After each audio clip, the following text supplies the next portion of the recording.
Hello guys, good evening અને જય શ્રી કૃષ્ણ. જો અમે રેડી થઈને બેઠી ગયા છીએ મારે જવાના તો ગામમાં શોપિંગ કરવા માટે. અને નીકળીને તરત પહેલાં તો પી લીધો રસ, કેમ કે ગરમી છે તો રસ તો પીવો જ પડે ને. અને ત્યારબાદ રસ પીને અમે નીકળી ગયા હતા આગળ. અમારે જવાનું હતું શેઠ શેઠાણીમાં, કેમ કે રિયા અને લાલુની સગાઈ છે, એના માટે અમે કપડાં ચૂઝ કરવા માટે જવાના હતા. કે તારીખ તો લખાવવી પડે ને એડવાન્સમાં, એટલા માટે અમે ત્યાં પહોંચી ગયા હતા. અને ત્યાંનું કલેક્શન પહેલાં તો અમે જોઈ લીધું, અને ફાઇનલી અમે કલેક્શન ઘણું બધું હતું એ બધું અમે જોઈ લીધું.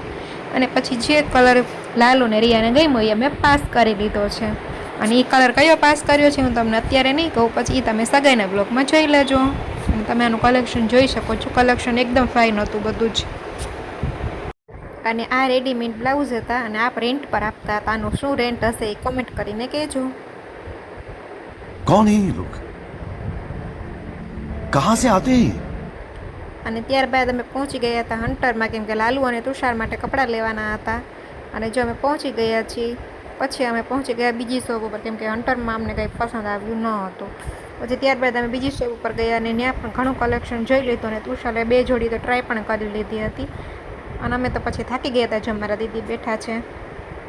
અને ત્યાંથી પણ અમે ત્રીજી દુકાને પહોંચી ગયા. દુકાન નામ હતું ઝેન્ઝી. ઝેન્ઝીમાં જો તુષારે આ જોડીને ટ્રાય કરી હતી અને આ થોડું એને ગમ્યું હતું.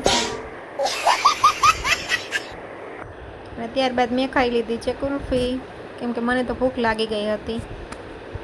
અને પછી તો જેન્ઝીમાં ઘણું કલેક્શન હતું તે બધું અમે જોઈ લીધું છે, કેમ કે તુષારને કપડાં પસંદ આવતા નહોતા એની પર્સનાલિટી પ્રમાણે. ફાઇનલી પછી પસંદ આવી ગયા છે, એ હું તમને આગલા વ્લોગમાં બતાવીશ.